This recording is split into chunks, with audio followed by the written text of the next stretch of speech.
કેમ છો મિત્રો? ટેસ્ટ ઓફ રસોઈમાં તમારું સ્વાગત છે। આજે હું લઈને આવી છું ઉનાળાની ગરમીમાં પૂરી સાથે ખાવાની ખૂબ જ મજા આવે તેવા શ્રીખંડની રેસીપી। બજારનું શ્રીખંડ તો તમે ઘણીવાર ખાધો હશે, પરંતુ ઘરે બનાવેલું શ્રીખંડ ખાવાની મજા જ કંઈક અલગ હોય છે। તો ચાલો રેસીપી શરૂ કરીએ। શ્રીખંડ બનાવવા માટે અહીં મેં 1 લીટર દૂધમાંથી ફ્રેશ દહીં બનાવીને લીધું છે। આ દહીં મેં ઘરે જ બનાવેલું છે।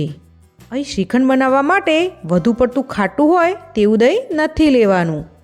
હવે શ્રીખંડ બનાવવા આ દહીંમાંથી આપણે વધારાનું પાણી દૂર કરી તેનો ઘટ્ટ મસ્કો તૈયાર કરવાનો છે। તો તે માટે એક વાસણ ઉપર આ રીતની ચાયણી કે કાણાવાળું વાસણ મૂકી તેના પર આ રીતનું કોઈ પણ કોટન કપડું રાખીશું અને હવે આપણે બનાવેલું બધું જ દહીં તેના પર એડ કરી દઈશું। હવે કાપડના છેડાના ભાગને ભેગા કરી તેના પર ગાંઠ મારી તેની એકદમ સરસ ફિટ એવી પોટલી બનાવી લઈશું। પોટલીને આપણે આ રીતે ચાયણી પર રાખવાથી તેમાં રહેલું બધું જ વધારાનું પાણી 8 થી 9 કલાકમાં એકદમ આસાનીથી નીકળી જશે।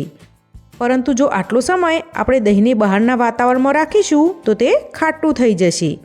માટે આ પોટલીને વાસણ અને ઘરની સાથે જ આપણે તેને રેફ્રિજરેટરમાં મૂકી દઈશું, જેથી આપણું દહીં જરા પણ ખાટું ના થાય। 8 કલાક જેવું થઈ ગયું છે ને આપણે એક પોટલી ખોલીને જોઈ લઈએ તો આપણો શ્રીખંડ માટેનો એકદમ સરસ મસ્કો તૈયાર થઈ ગયો છે। આપણો શ્રીખંડ એકદમ પરફેક્ટ તૈયાર થાય તે માટે આપણો મસ્કો આ રીતનો પનીર જેવો તૈયાર થવો ખૂબ જ જરૂરી છે। હવે આ મસ્કાને આપણે એક વાસણમાં એડ કરી દઈશું અને તેને હાથની મદદથી સારી રીતે ફેટી લઈશું। આ પ્રોસેસ આપણે 10 મિનિટ જેટલી કરવાની છે, જેથી આપણો મસ્કો એકદમ ક્રીમી તૈયાર થશે। અહીં મસ્કાને આ રીતે હાથની મદદથી જ ફેટવાનો છે।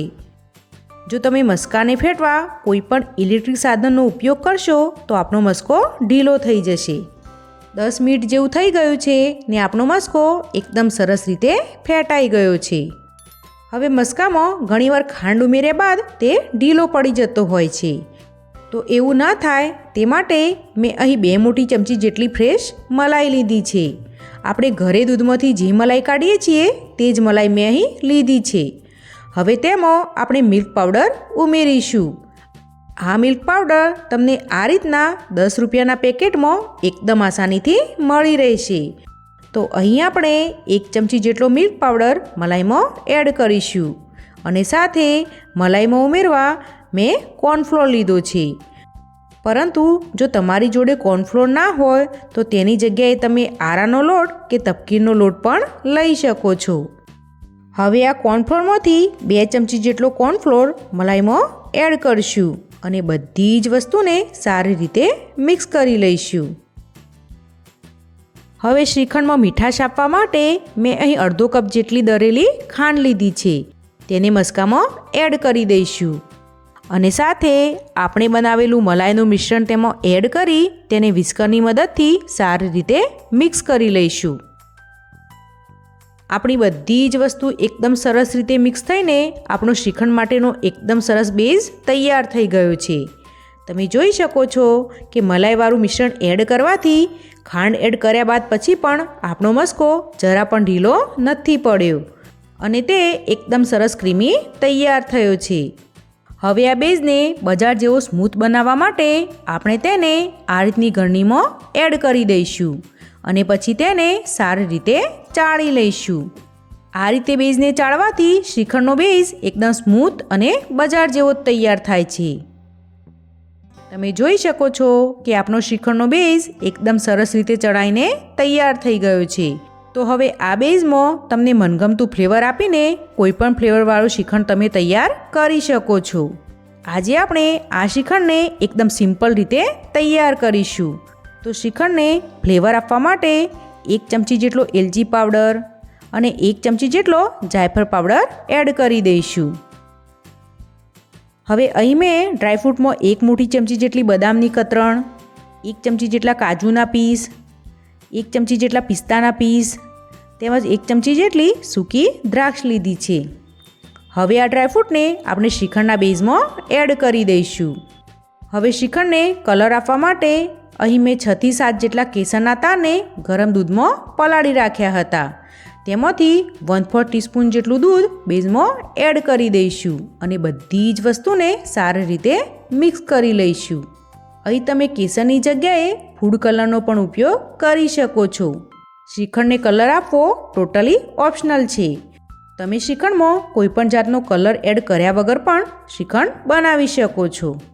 અહીં મેં શ્રીખંડને ઇલાયચી ફ્લેવરમાં તૈયાર કર્યો છે.